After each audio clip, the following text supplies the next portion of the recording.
Bom, eu queria deixar bem claro um conceito para todos, que é a diferença entre clonar um objeto e copiar um objeto. Eu tenho aqui meu objeto player selecionado. Se eu der um Ctrl+C, Ctrl+V, tá, nele, eu vou poder criar outro objeto. Deixa eu copiar aqui, Ctrl+C, Ctrl+V. Repara, é o mesmo objeto player com o quê? As mesmas propriedades. Tá? Não muda nada. Acontece que eu quero criar um novo objeto baseado no player para modificar suas propriedades. O que eu faço? Eu vou clicar aqui, por exemplo, na maçã e vou dar o clone object type.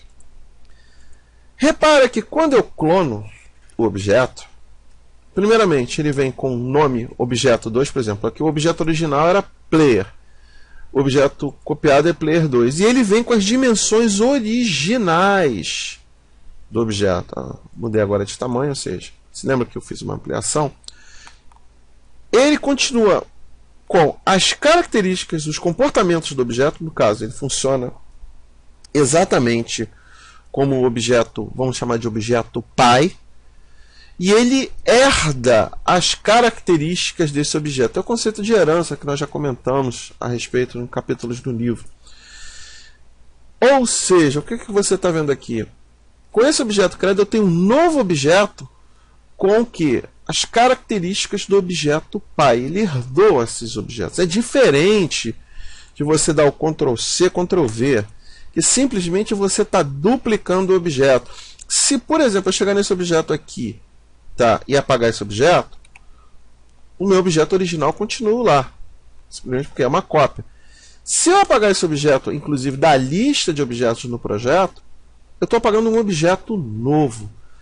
Essa diferença é muito importante, porque a partir daí, de eu fazer o quê? Criar um novo objeto a partir de um objeto original, não copiar, eu posso criar um inimigo com uma ligeira diferença de comportamento, sem precisar montar toda uma nova série de definições. Então é importante esse conceito de clonagem e de cópia. Então, por exemplo, eu vou clonar de novo, colocar aqui, ele agora criou o objeto player 3 com o mesmo conjunto de características. Então aqui no caso, se você reparar, eu tenho o player 1, o player normal, né, que seria o player 1, o player 2 e o player 3. São objetos que vieram a partir de um objeto original. Se eu mudar, por exemplo, o comportamento do player 3, vou botar aqui um... Ele está wrap, vou tirar o wrap dele. Pronto, só tem 8 direções. Tá? Os outros continuam com o comportamento wrap, que são os objetos o quê?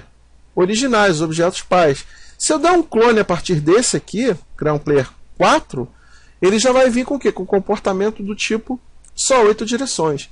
Esse conceito é muito importante, gente. Isso aí a gente trabalha em jogos, por exemplo, se você quer fazer um inimigo que tem uma ligeira diferença de um inimigo original, você simplesmente faz o quê? A clonagem. Ou seja, você cria um objeto pai e um objeto filho que herda todas essas propriedades.